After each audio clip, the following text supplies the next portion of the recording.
nonsense. Nonsense.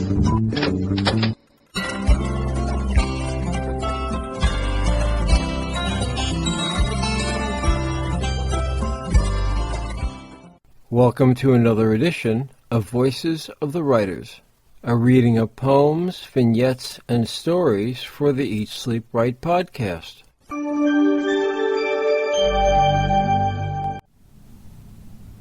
No One Can Hear You Scream, Part 2 by L. Meadow, read by Adam Scull. I left the examination of the body to the passenger who claimed medical skills and knowledge in these matters. He was one of the settlers. I forget which. They all looked alike anyway. He reported to me in my cabin. He died of fright, he said, and I nodded. I had expected as much. How else do you kill a man in a locked cabin other than to frighten him to death? In a spaceship there aren't many other options.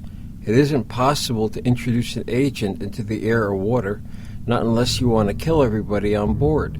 You could, I suppose, leave a poison in the room, but smuggling such a thing on board past the sensors in the space station was nigh on impossible, and the expression on his face was a dead giveaway.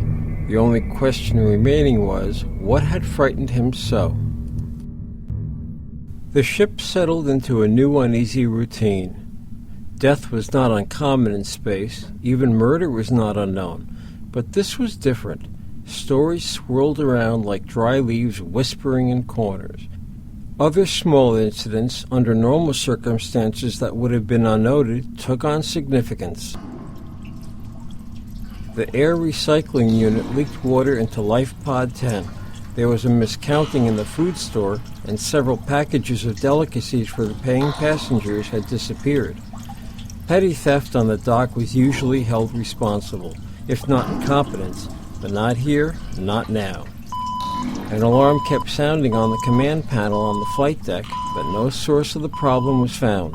I took to reading Mandy Pilkin's journal. A sad tale told.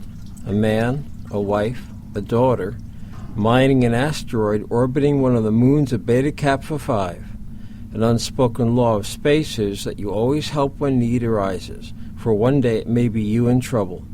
Mandy Pilkin, a protective husband and father, didn't like the look of the fellow that came calling. Mandy curtly refused to help. Claiming they were too low on air and power packs, the drifter should try one of the other miners. He was found a week later, floating lifeless between asteroids, having first run out of power and then air. Mandy Pilkin lied, saying he had not seen the spacer, and the death was attributed to one of those things that happen out in space. Then bad luck began to plague Manny. First his machinery began to fail, a power pack here, a mining tool there, an engine, a comms unit, annoying troubles, easily fixed, but over time adding up, weighing on his mind.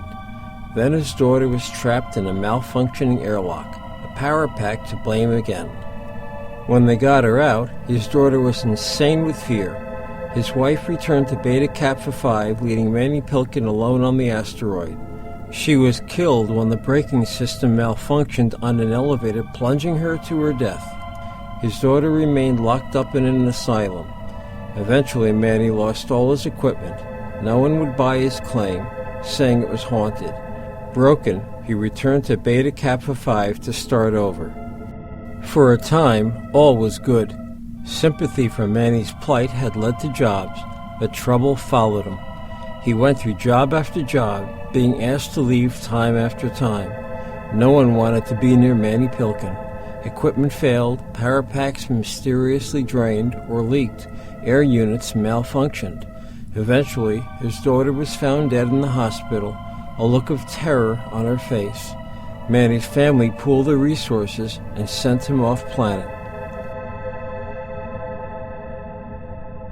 It seemed his trouble had followed him onto my ship. I wondered if it was satisfied with his death or not. Sometimes revenge fulfilled is not enough to quench the thirst within. I watched the daily engineering reports closely. Pod 10 had more troubles. The doors opened and closed for no reason. A second power unit was reported empty. The air recycling units around it reported low oxygen levels. I watched and waited. no sense in causing panic. The new recruit cracked on day 17. Who knew he had the will and was confined to quarters by his commanding officer, undoubtedly to further provide some entertainment? I left the mercenaries to their own devices, so long as they did not interfere with the running of my ship. His screams echoed through the ship for long minutes before we reached him. He fell silent just as we reached the door. I was first through. My ship, my responsibility, and I almost fell over his corpse, face contorted by the horror that had killed him, his hand raised, pointing an accusation, although not at his murderer. My fears confirmed. My concern was for the ship. The scuttlebutt would take off for the stratosphere. People would become suspicious of each other. Initially, they would move about in groups, not wanting to be alone. But then it would occur that the man standing next to them might be the killer, so they would break off, walk alone from room to lounge, and sit apart, staring accusations at one another until none would come out at all. And so it was. As we plunged ever nearer our destination, the passengers locked themselves in their cabins and refused to come out. The crew, normally phlegmatic, disciplined, walked in pairs and whispered on their breaks about gremlins, tommyknockers, and ghosts in the machine. Repairs were at an all-time high and morale at an all-time low. I had never seen my crew like this. It was almost a relief when the next person died, a sense of, thank the gods it wasn't me. This time the body was discovered trapped in an airlock. That vented all its air. His screams had been silent, but judging by his face, no less terrifying.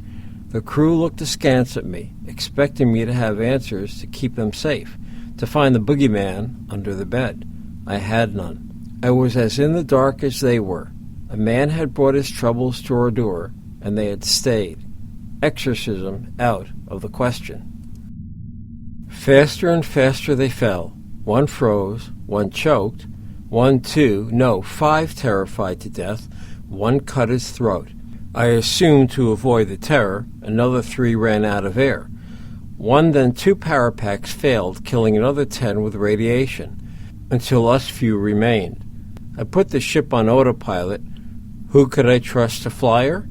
Trouble stalked the gangways of my ship, and it would not be satisfied. Although we were innocent of guilt, it clearly thought we all had to die to satiate its hunger.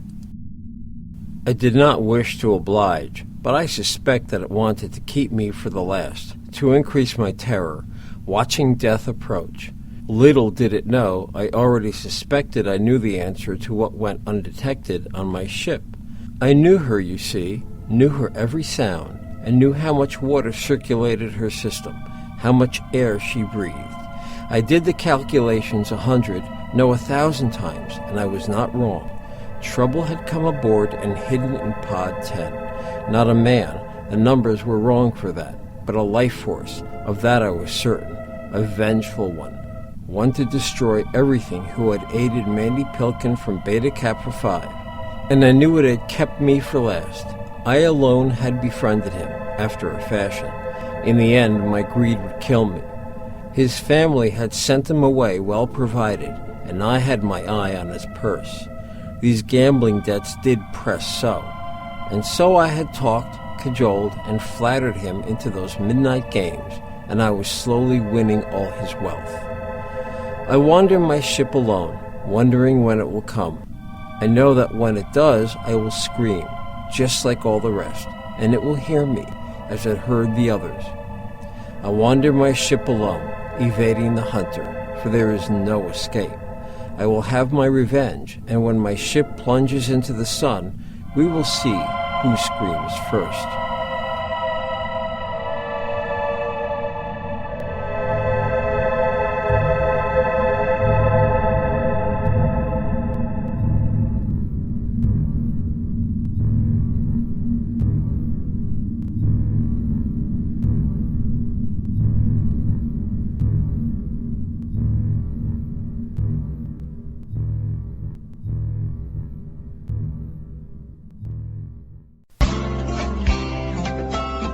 Thank you for listening to another edition of the Eat Sleep Right podcast, located at eatsleepright.net. Please send any questions, comments or suggestions to comments@eatsleepright.net. Please consider a donation to support the Eat Sleep Right podcast. Donations can be sent to our PayPal address at donations@eatsleepright.net. Once in a lifetime, the theme music for the Eat Sleep Right podcast, courtesy of Stephen Paul, all rights reserved, used by permission. Please join us again for the next edition of the Eat Sleep Right podcast.